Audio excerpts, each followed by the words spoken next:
Start off, I'd like to say I'm Sam. I teach history at the University of Chester, and I'm also a senior learning technologist.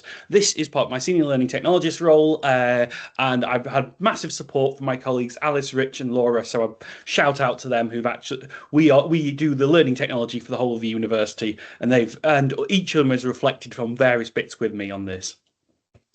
So what I'm going to do is quickly outline. I'm sure all of you, being geeks of various natures, will know what an escape room is. I will quickly describe what an escape room is. I'll have a little look at what we've done, what we've researched, look at how you actually plan out, how you actually plan your dungeon, and then how to make it so that, unlike gaming, or actually probably the same way I DM, that I then take bits that work from one game and put them into another game. Also on the shout outs, for the actual practical things, I went to Escapism in Chester. Again, Shannon's actually in my D&D group. Don't tell anyone. But I actually got taken behind the scenes and looked to see how escape rooms actually plan and build their escape rooms.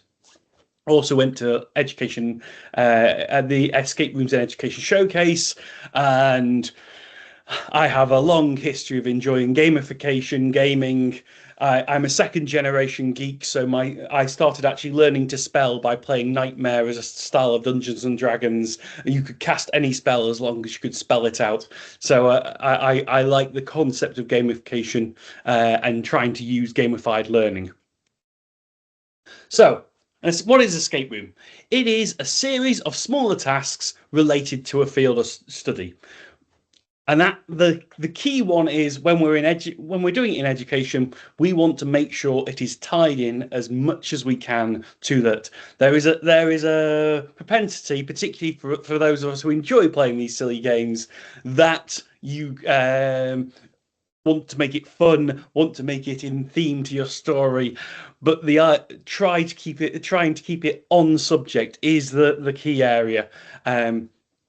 It can be a straightforward 1, 2, 3, 4, a very progressive activity with each activity unlocking the next one, or you can have the complicated paths. And this is the bit where it really differentiates from being a D&D game. You can split the party. Splitting the party is allowed, and particularly in a larger group, is actually a good way of getting different people on different activities that they actually want to engage in. And then the idea is, so each of these activities is taking you closer to an end point, a summation, your finals boss battle, as it were. And this is done by each task giving you some form of loot. You get a key, a code, a password, some item that will help you with a follow-on task or contribute to your final goal. So, how do you plan your escape room? Here we go. This is how I started with it. And when I started doing my prototype of this, again, I didn't find that there was much similarity to dungeoneering whatsoever. I just came up with a series of ideas that I then put in order, and it felt, yeah, I suppose it could look like a railroaded cheap book that you buy when you first start DMing, and you go, oh gosh, I need to have a story. But it didn't feel like it was fleshed out in the same way. It was very much 1, 2, 3. And really, I was trying to over justify how I could make it relevant to my subject matter, make sure that academics didn't think I was just wasting students' time playing silly games, which, in all fairness, a little bit of me was. So I planned out, and then I have then done these very vague ones that were not subject area, just so people could see and transfer it into their own ideas.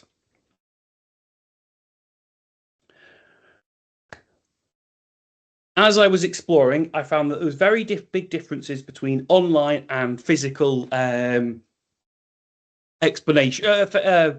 processes. Online allowed me to do it cheaply, allowed me to do lots of things repetitively, quickly, and easily size it up en masse. So I could do for 100 students just as easy as I could do for a small seminar group of 20. But when I actually started running test runs of these things, I found that they tended to be dominated by one person. One person would speed run through the material, one person would do it, and it wouldn't get a lot of my team building, a lot of my communication skills that I had previously just gone. I am justifying creating this escape room to make communication skills, to make the students talk to each other, to make them do these things. Physical, I found that they got a lot better of a variety of actions, that was more involved. The students would talk to each other more, particularly shy students might have ideas and then louder students might actually do it. But that requires staff, physical props, and it requires you to reset the room much more actively. If you are doing things with locks like this, someone has to come along and stick them all back on, ready for the next batch of students. So it takes a lot more activity in that. Not only that, you actually have to provide all the material.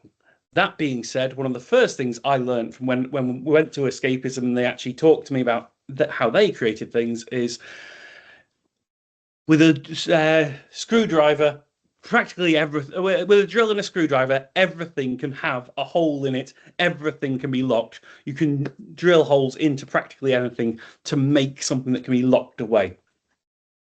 And I found that actually, particularly for seminar groups where you have 20 to 30 people per staff member, actually having a mix of online and physical worked best, because it allowed you to do some things en masse, but it allowed to have that more involving activity. So here we go. So in my our big three that we've done so far, we are currently developing, and we had lots of little prototype ones. We had a history session where we talked through first years, getting them to do ideas, discuss their sources, and get them into the context of the material. We had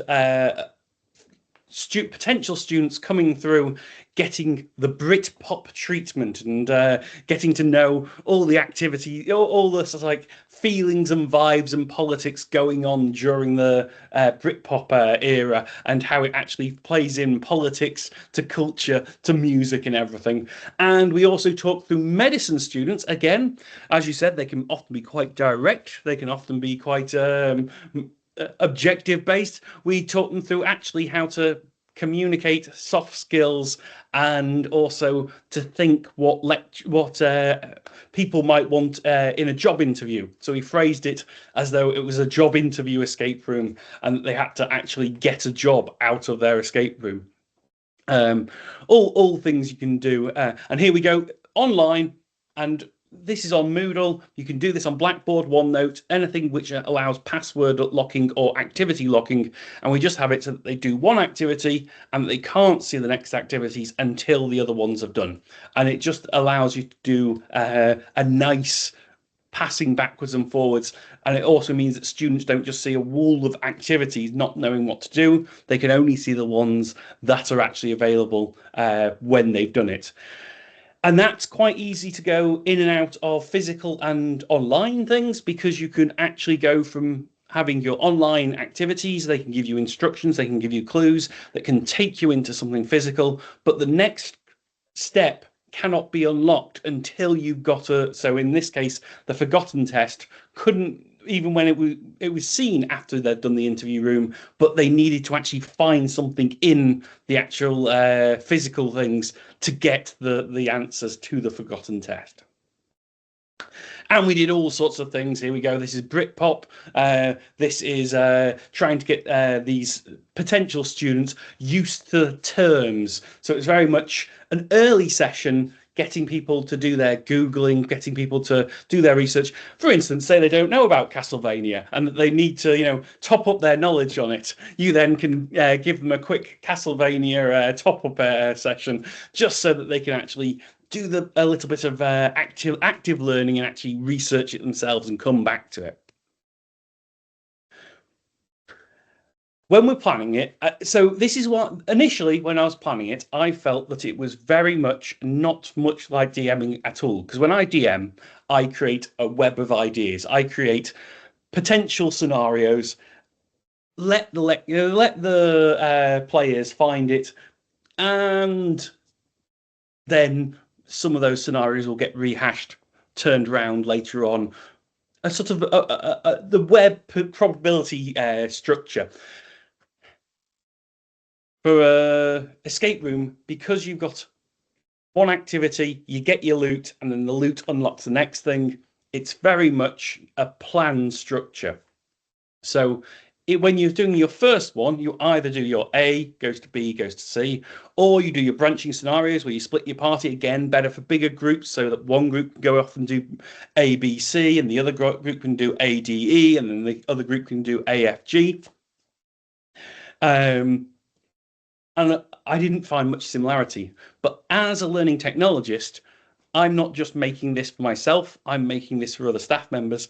And I quickly learned, as soon as I'd done this for me, those scenarios, just like I would do if I went, gosh, those players really liked a scenario in a game, that can be taken over and be done by another group. So it quickly gave me these very nicely transferable ideas that I could move from one to another and take things on. So what do I do when they do their activity? There are a multitude of activities. I've got a whole spreadsheet of various activities that they could do. What do you get out of it? Always, it's got to be something that will unlock the next thing. And so for physical unlocks, that can be, I've got, as I say, lots of letters, numbered and coloured locks. Coloured locks works really well if you're trying to get people to do reading or try and do lateral thinking. So you can actually like do a source, get them to actually read a source. Really good for your English, your history, and philosophy, those sorts of things. And colour in letters just makes people actually focus on them. Yes, if they've done escape rooms before, they might blitz through it and go for just hunt the colours straight away, but it just gives you a little bit of forcing them to actually look at sources and not just blitz through it too quickly. You can do number locks. Number locks are great for anyone who's doing maths and sciences, was working with medicine, looking at dosages, and they actually had to put the right dosage in that would actually unlock the things. And word locks, again, you can do this with individual letters being found in different clues. So once somebody's done something, it results in giving them the letter, or you can actually get it so it's a word to do with the subject matter. You can also do locks, physical locks that are just done with keys, and that requires you to be paying attention as a staff member. It requires you to actually be DMing the room, and I'll come on to the DMing the room in a second. But you can get the students to do things. And again, I did with our history students, we really wanted them to actually break the ice. First years, you know what it's like. Often they don't want to talk to each other. So we wanted to do silly things with them. So we had a riots and rebellions module where they were being Wat Tyler and his crew, smashing all the tax documents. They had to break into a box full of tax documents and destroy it. And so they had to shout out "Death to John of Gaunt." And the lecturer wouldn't give them the key until they really made it intimidating. But it meant that the group all got together, they all did things, and it broke down those barriers and just made it a thing. And then once they do the activity, you give them the key. We had another group where they had to march up and down with like Romans, and again we had a lot of shy students, but we did have a couple of loudmouths who weren't perhaps as academically inclined, but it gave them a nice centre of attention whilst they were actually helping the students, whilst they were actually doing something as a team, not disrupting the classes, but actually joining in with it. So it was fantastic, really good bonding things. But if you've got more complicated things, you can do online passwords, online codes, have a quiz that only unlocks when you've got a mathematical puzzle and the like. So you've got to think about when you do your activity, it has to either be an online activity that can just automatically say it's been done, or a quiz activity, something that will give you that loot that can then unlock the next activity. So you created your escape room. You've created your dungeon. The thing to do is to time it and time yourself. Get your colleague to have a go of it. We found that what worked really well was finding a colleague who wasn't necessarily in your department, was almost analogous for a group of 5 to 6 students. So if you've got 5 to 6 students who don't know material but are your subject area, if you can find someone at your the department next door, knock on their door and go, can we time you doing an escape room? They were about on par with doing it. And again, so time them for doing it, and also time yourself for resetting a room. And we found that resetting a room gets quicker and quicker and quicker. The first time you do it, it'll take you 10 minutes. After that, it goes to 5 to 2. It'll always take you some time, and depends on the size of the room, will take you a significant amount of time, but it does dramatically drop the more time you reset. And here we go. Here's some of the activities we've got here. So this is a word lock on the left-hand side, and I've just taken paper mache boxes and just painted them up so they're pretty. Again, because I'm a learning technologist, I've got one that just looks plain and golden, and one in the other corner, in the side of that picture with a book on it, so that could be used by any subject matter. I've kept it as neutral as possible because I'm using it between departments. And on the right-hand side, again, taking Luke's idea from escapism, I just drilled a hole in that patient file, and then that could be locked up. And again, because it's an old file that was going to be thrown out, I can just write on it, rename it, and change it from patient file. It was going to be something for computing. I don't know what the computing would be, but a programming document or some sort of business document or something. So all sorts of ways you can play around with these things. So when you're doing this, what do you want to do? Because of my position, I'm never creating one of an instance. I'm always presuming that I'm going to be making multiple ones, either for different modules or because I'm going to transfer it between different people. So the first thing to do is create a plan. And this is the bit that I hadn't realized is actually quite a lot of your D&D skills. When you are doing when you are planning out your work, I had initially thought, well, because I'm creating this straightforward layer, it is very much sequential and not like free flowing as you let your players go.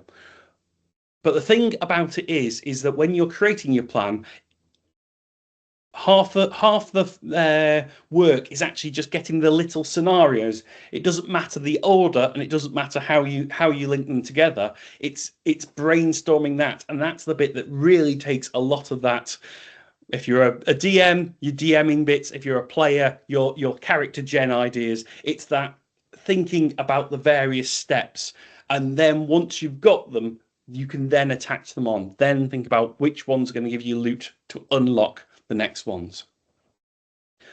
Again, have a think about your cohort, how many you've got, whether you want to do online or physical, and then whether you want to do a branching scenario or not. Then from the back, so the side that doesn't really get seen is to create a table. Each table wants input, the loot that's going to be setting the thing off, a process, what you want to do, an output, what you want to get out of, and a clue. Again, this is one, having chatted to the people, always have pre-written clues. And that's the bit where I'm terrible with English. You can get ChatGPT, you can use all the AI things to try and flower things up and make them rhyme and put clues into things like that. And you will find, depending on the difficulty of it, you might need to put multiple clues in this area. And that, again, is what testing is for. And that just gives you a pre-done clue so you can actually know what's going on and know how to encourage the students. Then once you've done this, you create a checklist, which looks something like that bit on the left there, which has what they're doing, a clue, and then what actually comes out of it. And then run through that checklist either on your own if you're doing it for yourself, or with your colleagues if you're doing this with people, to make sure that everyone's on the same page, everyone that knows what's going on. And again, if you look, you can see that they've got different little notes on because they think they need an aid memoir on the various ones. So I've done very generic things and we'd all written in pen on top. And then you can then just check things off as they're going so you know where your students are doing. And again, if you've got the same escape room running multiple times, you can do, and as you can see, I've done, this one had 3 different ones because it had 3 different lots of medical students running through the quiz at the same time. This is my planning document. Here we go. Opening, what actually comes in, the action, what actually happens, the result, what they get out of it, and a clue to just like encourage them to get where to look, what to do, and what to go on with. And again, like DMing, one of the bits that you want to do is not actually worry too much about how much they progress through the escape room. While we are, I'm presuming a lot of people here are gamers as well. The D&D gamer overlap is quite heavy. A lot of gamers are completionists and want everything done, everything finished. And there's quite a lot of competitiveness, wanting it done in quick time. That isn't of importance when we're doing these things.